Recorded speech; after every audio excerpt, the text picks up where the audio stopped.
আমি এখন দাঁড়িয়েছি আরাফাতের ময়দানে। সৌদি আরবের মক্কার কাছে আরাফাতের ময়দানে অবস্থিত একটি গুরুত্বপূর্ণ পাহাড় হলো জাবালে রহমত। এই জাবালে রহমতের উপর দাঁড়িয়েছি, যাকে রহমতের পাহাড় বলা হয়। এখানে আল্লাহর রহমত বর্ষিত হয় বলে বিশ্বাস করা হয়। আমাদের প্রিয় নবী হযরত মুহাম্মদ মুস্তাফা সাল্লাল্লাহু আলাইহি ওয়াসাল্লাম এই পাহাড়ের টিলার উপর দাঁড়িয়ে সর্বশেষ বিদায় হজের ভাষণ দিয়েছিলেন। ঐতিহাসিক বিশ্বাস অনুসারে আমাদের আদি পিতা হযরত আদম আলাইহিস সালাম ও মা হাওয়া আলাইহিস সালাম পৃথিবীতে বিচ্ছিন্ন হওয়ার পর এখানে পুনরায় মিলিত হয়েছিলেন।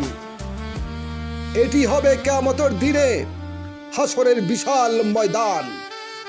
আমাদের প্রিয় নবী হযরত মুহাম্মদ মুস্তাফা সাল্লাল্লাহু আলাইহি ওয়াসাল্লাম এই আরাফাতের ময়দানের জাবালের রহমতের উপর দাঁড়িয়ে তিনি এক লাখেরও বেশি সাহাবীদের উদ্দেশ্যে তিনি কোরআনের সূরা আল হুজুরাত আয়াত নম্বর 13 পাঠ করেছিলেন, যে আয়াতে বলা হয়, ইয়া আইয়ুহান নাস, হে মানুষ, আমি তোমাদেরকে এক নারী ও এক পুরুষ থেকে সৃষ্টি করেছি, আর তোমাদেরকে বিভিন্ন জাতি ও গোত্রে বিভক্ত করেছি, যাতে তোমরা পরস্পর পরিচিত হতে পারো। তোমাদের মধ্যে আল্লাহর কাছে সেই অধিক মর্যাদা সম্পন্ন যে তোমাদের মধ্যে অধিক তাকওয়া সম্পন্ন।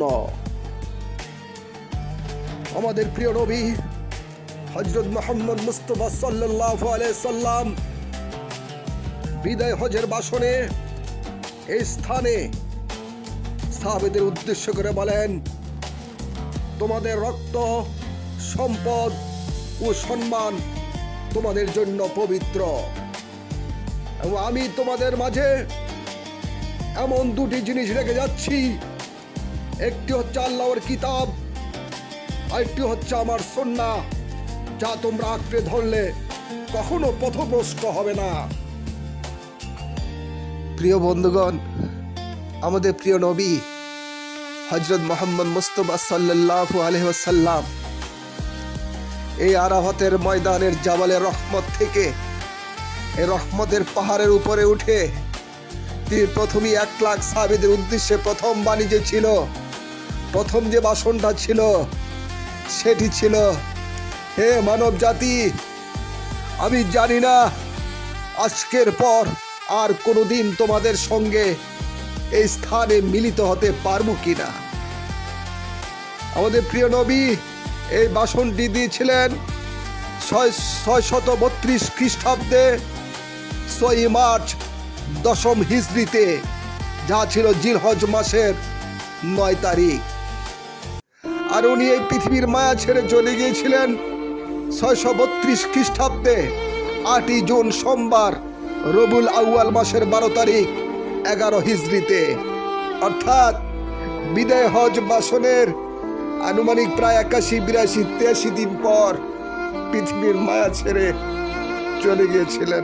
আমাদেরকে ছেড়ে, আমাদেরকে এতিম বানিয়ে চলে গিয়েছেন প্রিয় নবী হযরত মুহাম্মদ মুস্তাফা সাল্লাল্লাহু আলাইহি ওয়াসাল্লাম।